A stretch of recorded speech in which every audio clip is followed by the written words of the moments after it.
Have you ever wanted to be a real-life superhero? Have you ever wondered what superpower you would have?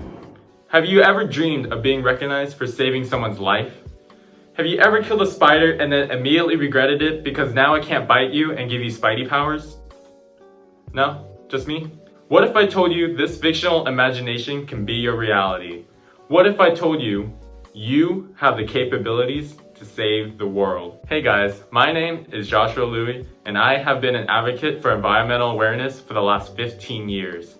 I have graduated from the University of California, Irvine with a master's degree in environmental engineering. I chose to be an engineer because I like to innovate and create to help benefit the world. I always had an interest in nature early in my life, proving why I specialize in environmental engineering. Environmental engineers use their engineering principles to solve environmental problems, particularly in pollution control, recycling, and public health issues.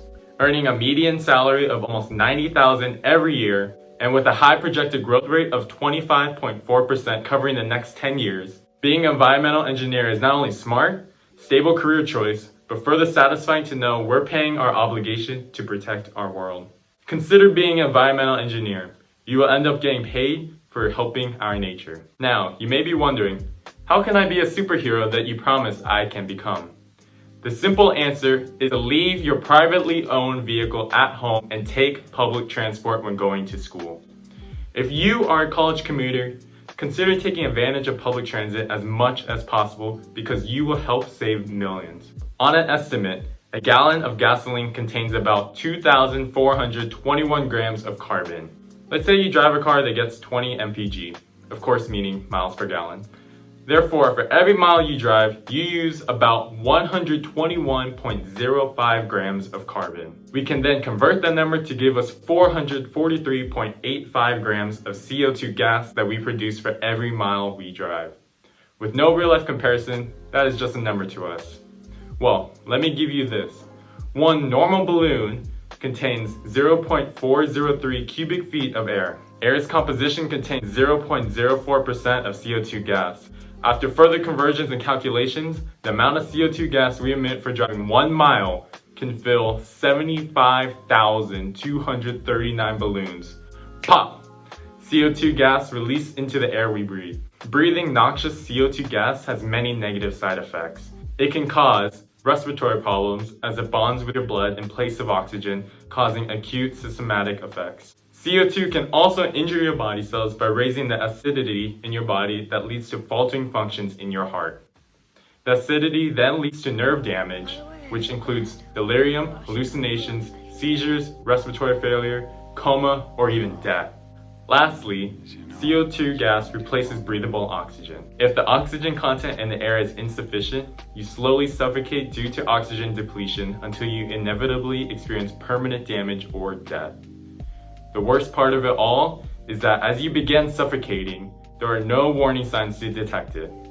Not only does CO2 gas have harmful effects on an individual, but it plays a much larger role on our global scale.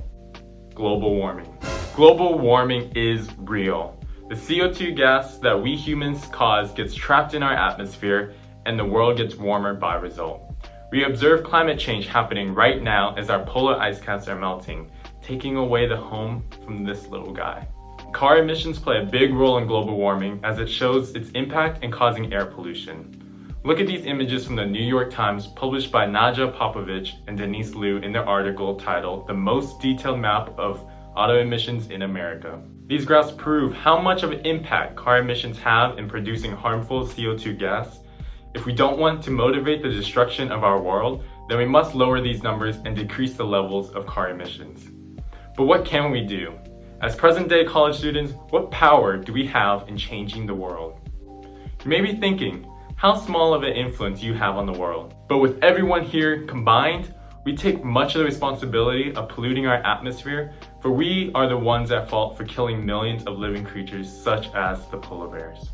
According to Laura J. Horn and Jennifer Bechtold, approximately 86% of college and university students are defined as commuter students. There were about 14.56 million college students in the US enrolled in public colleges and 5.1 million students enrolled in private colleges in 2017.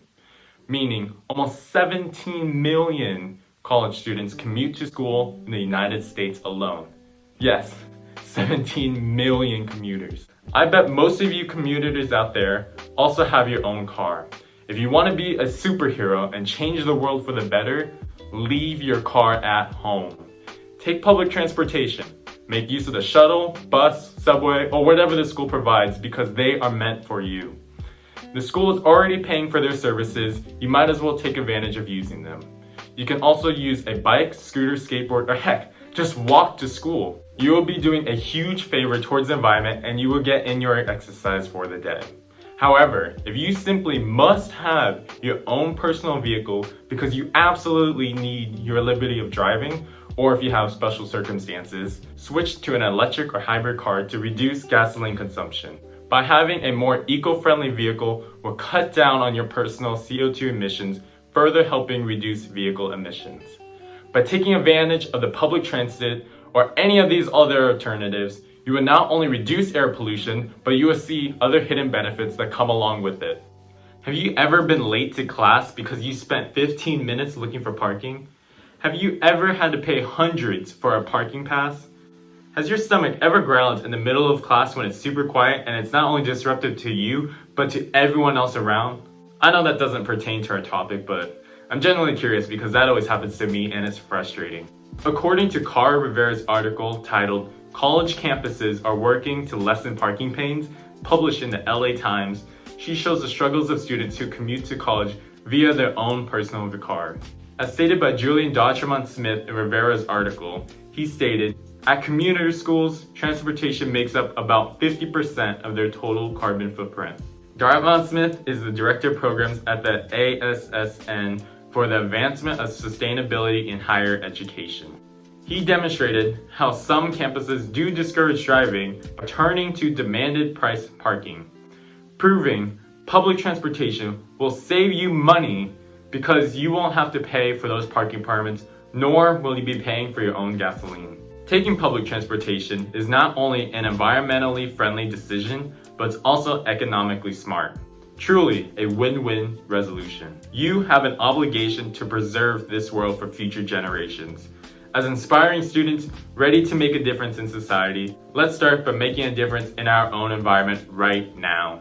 Leaving your own personal vehicles and taking public transportation or other non-gasoline consuming vehicles will not only benefit you, but you will fulfill your moral obligation to preserve the world. Thank you.